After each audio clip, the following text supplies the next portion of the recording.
డప్పులు డప్పులు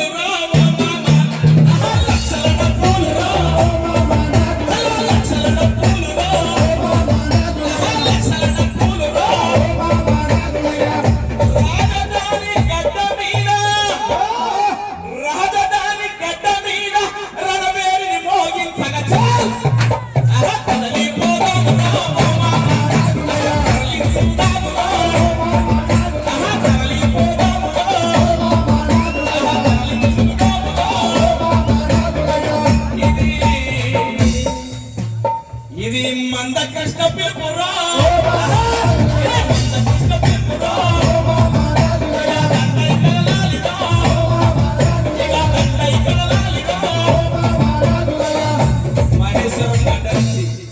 మహేశ్వరం గడ్డ నుంచి అట్లా దండాయి కదులుతారని చెప్పేసి నాకు అక్కడ దిగుడుతోటే ఈ ర్యాలీ చూసుకుంటే అర్థమైందన్న.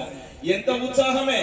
ఒక ఈ షిప్ కటింగ్ మనలో కటింగ్ ఎట్లున్నది ఒక పిల్లగాడు అంటే నాడు చూసిన అన్న ఇప్ప కటింగ్ ఉన్నది. వాడు చిన్నోడు తమ్ముడు డప్పేసుకున్నాడు కొడుతుంటే నిజంగా నాకే రోమాలు లిక్కు పడుచుకుంటున్నాయి. చిన్న చిన్న పిల్లగానే కూడా డప్పు మర్చిపోయాం అనుకున్నా, మన పెద్ద మనుషుల దగ్గరికి ఆగిపోతాం అనుకున్నా. కాదన్నా విడిచిపెట్టేలే డప్పులు. నా అన్న పిలుపునిచ్చుడు లక్ష డప్పుల కోసం. చిన్న చిన్న పిల్లగాలు రాకపోతే డప్పులు ట్రైనింగ్ చేసుకుంటున్నా. ఇప్పుడు బరాబరి ఒప్పుడు అని చెప్పేసి డప్పులు సంగరేసుకొని రాబోతున్నారు. పోతురా పోదామా? లక్షల డప్పులతోటి మనం ర్యాలీగా బ్రహ్మాండంగా బయలుదేరాలి. ఎవ్వరు ఇళ్ళలు ఉండదు, ఎవ్వరు సర్ది వాళ్ళే కట్టుకొని ఆ సర్ది మూట కట్టుకొని సంఖ్యలు డప్పేసుకొని హైదరాబాద్ నగర నడిబొడ్డుకు రావాలి. ఇది మన మందకృష్ణ పిలుపు.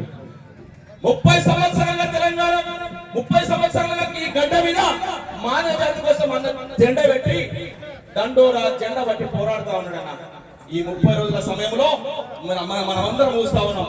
30 రోజుల సమయంలో ఆకాశము భూమి దద్దరిల్లేలో మందకృష్ణనిచ్చిన పిలుపు లక్ష డప్పుల పిలుపుతోటి ఆ కొడుకులకు లాగు నడుస్తున్నాయి. మీరు అందరికీ గుర్తు పెట్టుకోవాలి. ఏ మాట్లాడుతున్నారో మధుపోయి మాట్లాడుతూ ఉన్నారు. మాదిగ జాతి అంటే మానవత్వం నేర్పిన జాతి అన్న. ఈ సమాజానికి మానవత్వం నేర్పిన జాతి. కబోల ముసలి తల్లి అవ్వా కాలముడిగి సత్తే కాడు వేసినాది ఇది పాడేమోసినాది అంటారా అనియకున్నా.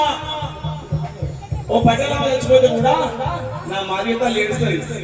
అయ్యో పగల మంచిగా అని చెప్పేసి అడిగితే ఎందుకవ్వా గామె చచ్చిపోతే నువ్వెందుకు ఏడుస్తావా అంటే, ఎందుకు ఏడుస్తావా అంటే నీ కులం కాదు కదా, నీ సుఖం కాదు కదా, ఎందుకు ఏడుస్తావా అంటే మనిషి కదా బిడ్డ అంటది. అవునా కదా? మనుషుల కోసం ఏడ్చే జాతే మనకి.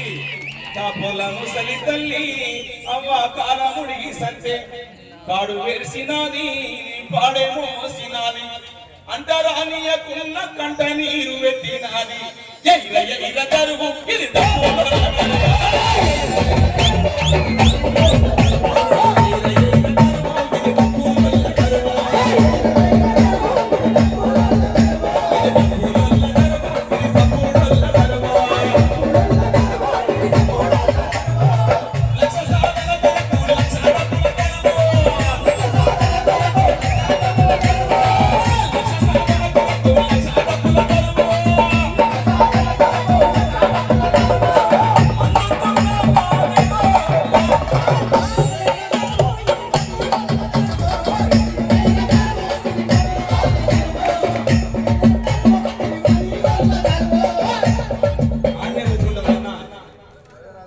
డప్పుల ర్యాలీ వస్తుంటే ఎంతో దుమ్ములేస్తుండే. దుమ్ములేపుతలేరు. ఇది దుమ్ములేపెదరు, ఇది దుంకులాడెదరు.